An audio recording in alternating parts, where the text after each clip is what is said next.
My name is Gwen Olson, and I am the author of Confessions of an RX Drug Pusher. I'm a 15-year veteran of the pharmaceutical industry, and I left in the year 2000.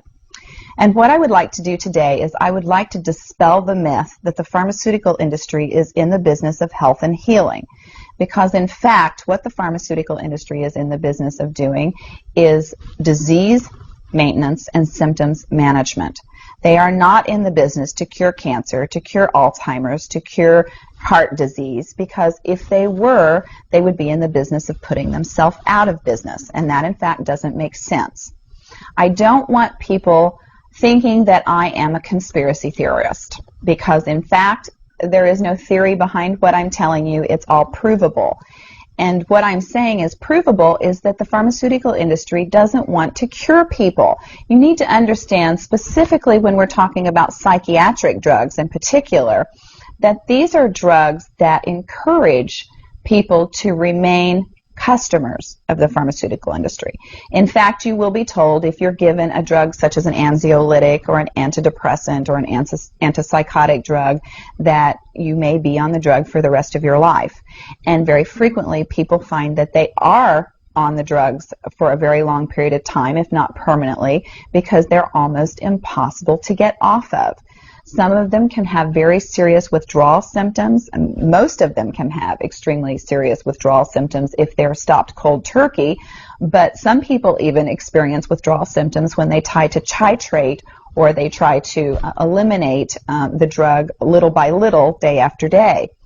So it's really important to understand the motivation behind all of the current maintenance drugs that are on the market, even, for example, drugs such as cholesterol-lowering drugs. And what we are in fact finding now is that cholesterol drugs are lowering cholesterol excessively and causing other disease states as a consequence. So you need to be careful about trying to take drugs in order to remain healthy, because you're never going to have anyone come to you and tell you that the drugs are always tried against a placebo in clinical trials. What a placebo is a sugar pill. And in fact, many drugs are not found to be much more efficacious than the sugar pill.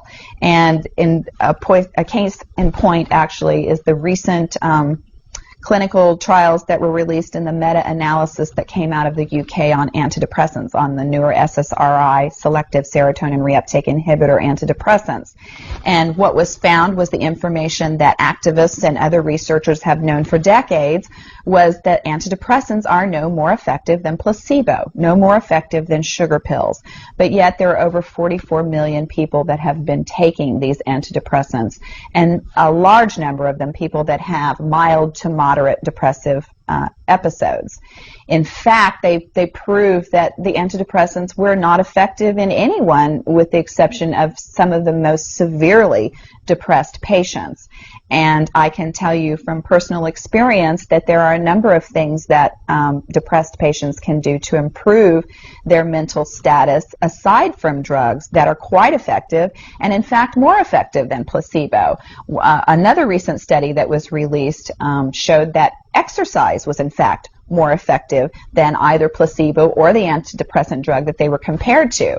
But just like Bill Maher said in his show, we're never going to hear any ads on television that are sponsored by anybody saying, the New England Journal just announced that exercise is twice as effective as antidepressants in curing depression. Ask your doctor if getting your butt off the couch is right for you. You're never going to get that kind of good information, fair, balanced information, as long as pharma is funding the major TV stations, the advertising that supports those television stations, the major journals, and all of the advertising that supports the major journals. You just have to be commonsensical people and understand that the pharmaceutical industry makes 5 to 6 times the amount of money as any of the other Fortune 500 companies in the United States of America. They are not going to easily or readily give up that income. And we are, in fact, considered a human commodity. Our loved ones, our children, our elderly are considered cash cows that are preyed upon by pharmaceutical reps such as myself, who are encouraged to go in and build market shares without thinking about the consequences to patients, without knowing the misinformation that they are distributing, without being aware that the clinical data has been contrived, or that the patient populations have been cherry-picked, or that the side effects have been minimized and reported in such a manner that it doesn't present the information correctly. I spent 15 years in this industry. I was one of the best, but I'm here to tell you that the industry has run amok, that we are at a severe crossroads in this nation, and that we have got to take our power back, and we have got to start making the pharmaceutical industry accountable for their actions and for the defective products that they're putting on the market.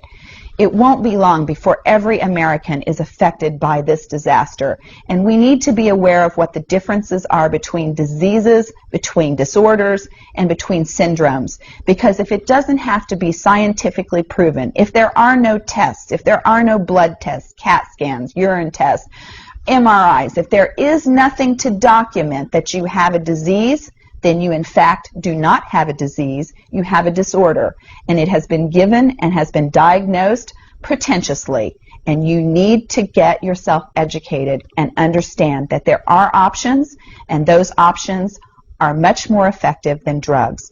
You need to look into the nutritional aspects of your diet and your lifestyle aspects. Are you exercising? Are you taking care of yourself in the ways that you need to be proactive about your health? Because once you start down the road of taking one prescription drug on top of the other, you will be a lifelong customer for the pharmaceutical industry, and your choices will be truncated. So I would like to ask you to please self-educate, be proactive, and share the information with others. The next victim could be someone that you love. Thank you.